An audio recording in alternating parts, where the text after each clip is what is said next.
Até por volta ali do século XVIII, XVII, XVIII, os campos do magnetismo e da eletricidade, eles eram estudados de forma separada. E por que eles eram estudados de forma separada? Né? A gente viu que os fenômenos magnéticos, eles acontecem principalmente, eles são mais perceptivos, principalmente com 3 elementos químicos: o ferro, o níquel e o cobalto, que eu chamei de ferromagnéticos, né? Materiais ferromagnéticos. Já os fenômenos elétricos, tá? Os gregos perceberam que acontecem com praticamente todas as substâncias, tá?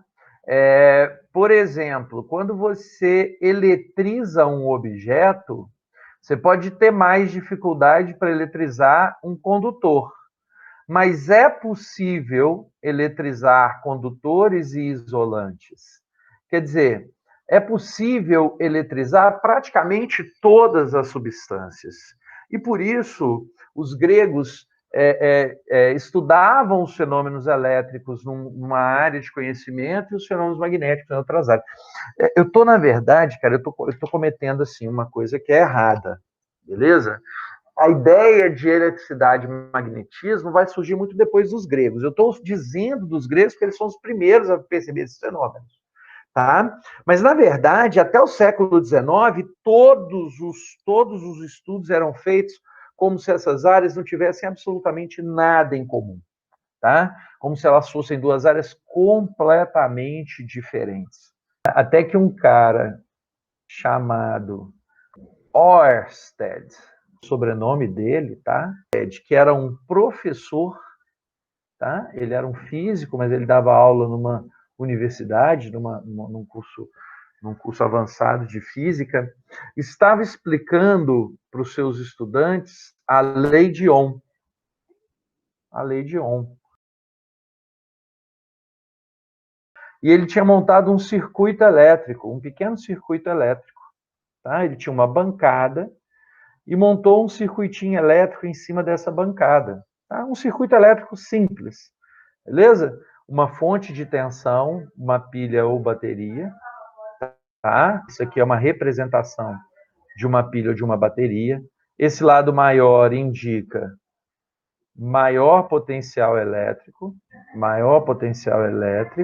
tá? Quer dizer, é o polo positivo da pilha ou da bateria. E esse tracinho pequeno significa menor potencial elétrico. A gente diz que ele é o polo negativo da pilha ou da bateria.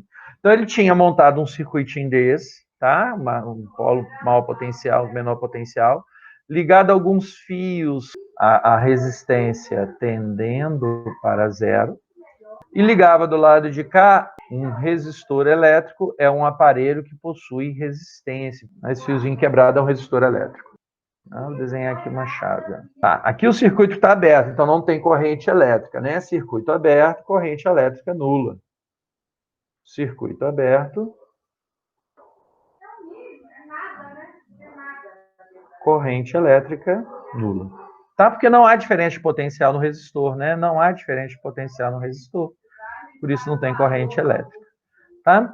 O que aconteceu aqui? O Ørsted estava fazendo a experiência para comprovar a lei de Ohm, então ele vinha, fechava o circuito. Né? Ao fechar o circuito, uma corrente elétrica era instalada aqui. Tá? Então, ao fechar o circuito, aparecia uma corrente elétrica aqui. E aí ele vinha e media a diferença de potencial, a queda de tensão, a diferença de potencial aqui. Né? Ele media a queda de potencial aqui no resistor para mostrar para os estudantes que essa queda de potencial, né? Essa queda de potencial que acontece ali naquele elemento do circuito pode ser determinada pelo produto da resistência vezes a corrente, que é o que nós chamamos de lei de Ohm. Né? Você ri, tá? V igual a RI, ou queda de tensão igual a resistência vezes corrente, que é a lei de Ohm. Tá? Então, tá tudo muito bonitinho. Ele estava lá explicando isso na aula dele, né? E vinha, trocava o resistor, trocava a bateria, fazia o cálculo de novo. e mostrava que essa função era verdade, né, que essa função se mantinha correta. Num determinado momento, um aluno dele chamou a atenção dele. Falou, professor, olha que esquisito que está acontecendo ali. Ele falou, esquisito o quê, aluno? Não, olha só, porque ele fazia essa experiência numa bancada bem grandona, tinha uma bússola. Não vou nem desenhar a bússola redondinha, não, vou desenhar só uma agulha imantada, com o polo norte dela apontando para o norte geográfico do nosso planeta, tá? Eu vou abrir esse circuito aqui rapidinho. Havia aqui uma bússola, ó, uma bússola. Tá? O lado, o polo norte dela apontando para o norte do planeta, o polo sul dela apontando para o sul do planeta. Ela estava orientada de acordo com o campo magnético do planeta Terra. Tá legal? Ela estava orientada de acordo com o campo magnético do planeta Terra. Ah, só para te mostrar isso aqui, ó, eu vou vendo aqui o planeta Terra, né? Como é que é o campo magnético do planeta Terra? Sai do norte e vai para o sul. Então, mostra o campo magnético só para representar. Ó. Sai do polo norte, entra no polo sul, magnético. A gente sabe... Ó, o planeta está de cabeça para baixo. Estão vendo que o planeta está de cabeça para baixo? Eu estava reparando a sua gêmea, mas está errado, né? Que é o planeta está de cabeça para baixo. Ó. Agora ele está de cabeça para cima, do jeito que a gente está acostumado a ver. Tá legal? Ó. Sai do polo norte, entra no polo sul magnético. Sai do polo norte magnético, entra no polo sul magnético. Norte-sul. Está indicando a direção norte-sul do nosso planeta. Tá? De novo, tá? Isso aqui está aberto, né? Esse circuito está aberto e a bússola estava orientada. Fecha o circuito. E aí, a hora que ele fechou, essa agulha de bússola, ó, girou, ela rotacionou, rotacionou, tá vendo? Então, o polo sul desse ímã apontou para lá e o polo norte apontou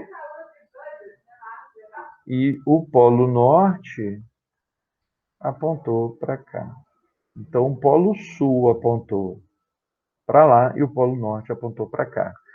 Lembrando só o seguinte, tá? Só para ficar mais legal, para você perceber direitinho, esse fio estava passando exatamente em cima da agulha, tá? Quando uma corrente elétrica era criada neste circuito, quando uma corrente elétrica é criada nesse circuito, ó, do maior potencial para o menor potencial, né? Essa corrente elétrica criou um campo magnético.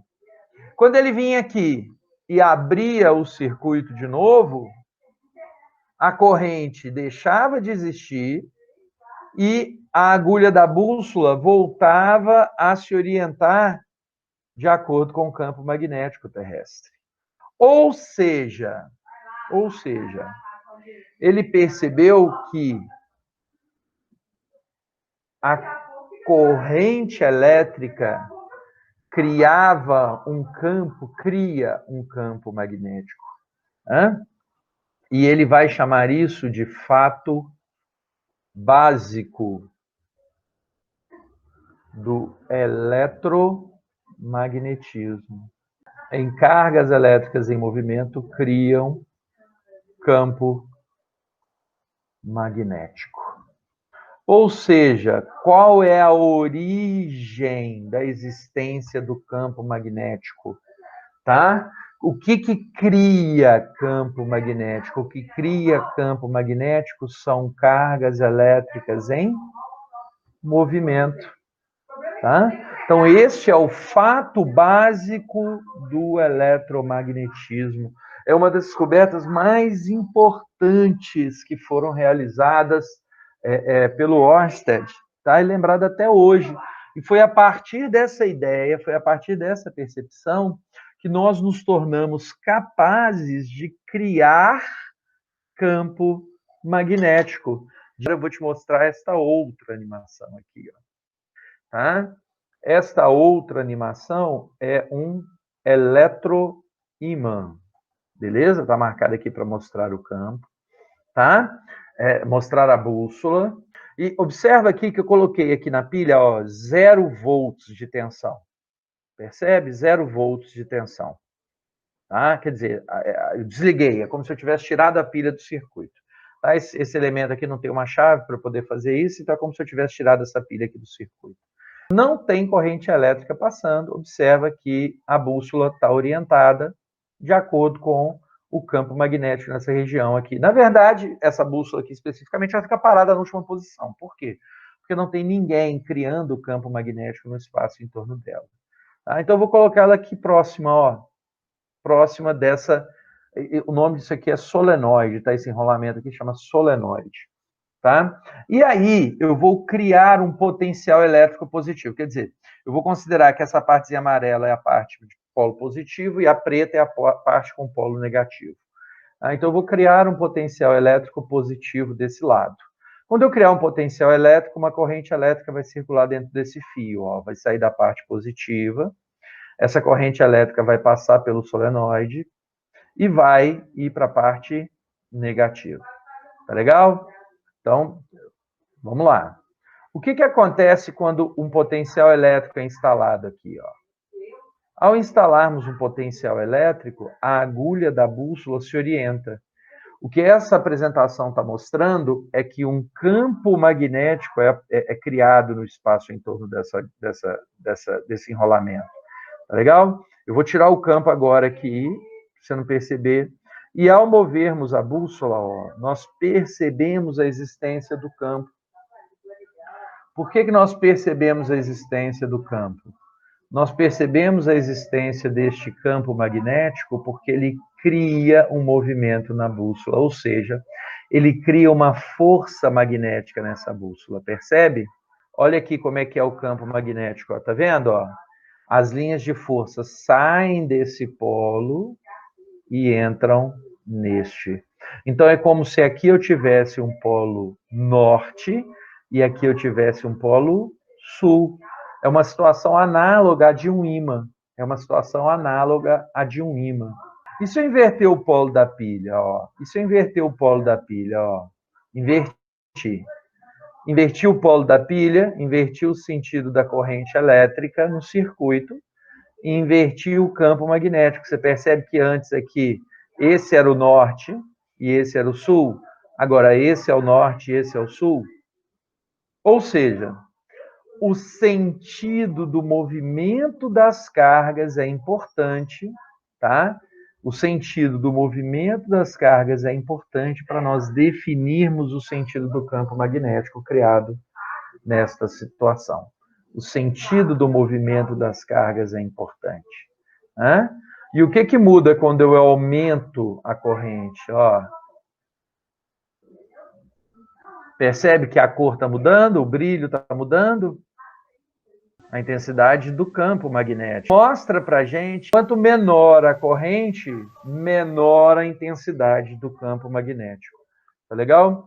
Isso é muito importante. A gente pode dizer que o valor do campo magnético criado por um fluxo de cargas é tanto maior quanto mais intenso é o fluxo.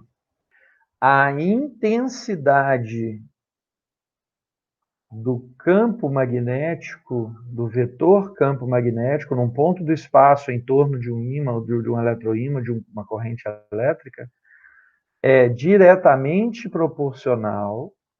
Tá? Então, o valor do campo magnético é diretamente proporcional à corrente elétrica que circula naquela região, naquele lugar. Beleza? Ou seja, quanto maior for o movimento das cargas ou a sua quantidade, maior o campo magnético que elas criarão.